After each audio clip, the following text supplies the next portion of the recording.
The media loves to misrepresent Mississippi, and they've been doing it for years. Mississippi, they like to suggest, is poor and backward.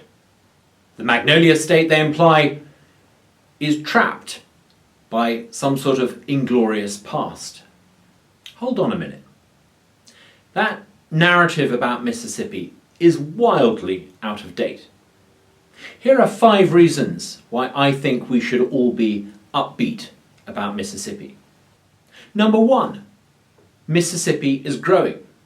There's soon going to be 3 million Mississippians, the highest number ever recorded. As California and Illinois and New York lose their populations, Mississippi's population is growing. Between 2010 and 2020, according to official census statistics, the population of Mississippi increased. Our long-term decline has been reversed. More people are now coming to Mississippi than leaving this state. Mississippi is getting richer. Back in 2002, the average per person income in Mississippi was a little over $20,000 in today's prices. Today, it's nearly $47,000 in today's prices. That means that the average person in Mississippi is almost twice as rich as they were only 2 decades ago. Of course, there are pockets of poverty in Mississippi. Find me a state that doesn't have some level of poverty.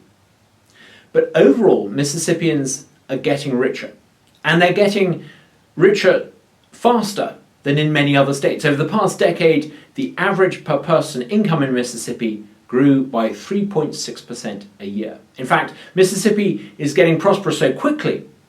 Over the next 12 months, the average person in Mississippi is going to be richer than the average person in my own native United Kingdom for the first time ever. If Mississippi keeps growing like this, we're not going to be the poorest state in America for much longer. Number 3, our state is thriving. Too many media folk live and work in Jackson. And that means they see everything happening in Mississippi through the prism of a dysfunctional state capital.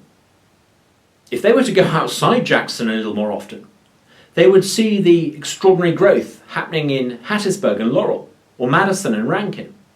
If they were to venture down to the Gulf Coast, they would see the extraordinary redevelopment going on there. There's a lot of great things happening right across this state if you look beyond the state capital. Fourthly, Mississippi has an extraordinary quality of life. When I used to live in London, England, it would almost always take me more than an hour to get from home to the office. Here in Mississippi, a traffic jam means 2 red lights in a row. I know it's a bit of a cliche to say that people are friendly in Mississippi, but they really are. You can't go and buy groceries or go to the gas station without someone wanting to stop and chat. Everyone's heard about the theory of 6 degrees of separation. This is the idea that every individual on the planet is connected to every other individual through no more than half a dozen personal acquaintances. Well, here in Mississippi, it's not 6 degrees of separation. It's more like 2 or 3. Fifth, Mississippi is part of a Southern success story. In recent years, we've seen the emergence of what you might call a new South. From Texas to Georgia, from Tennessee through to Florida, you've seen this extraordinary economic growth. The South now is the most populous region of the United States.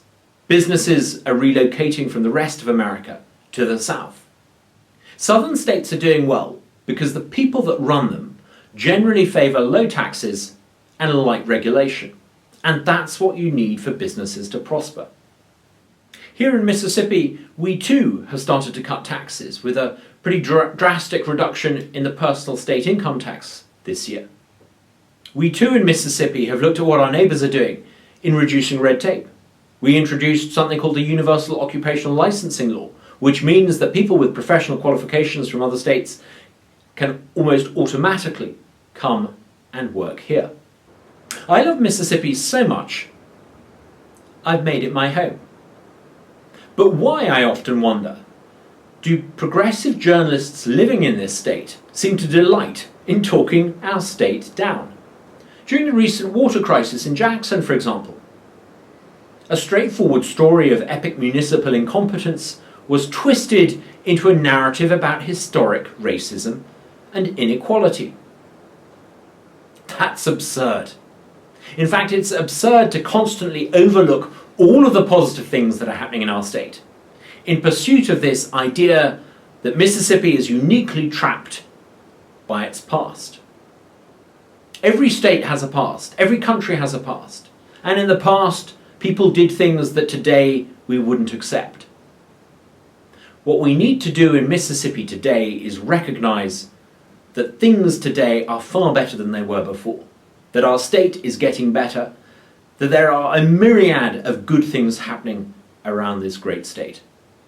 That, to me, is the real story of Mississippi today.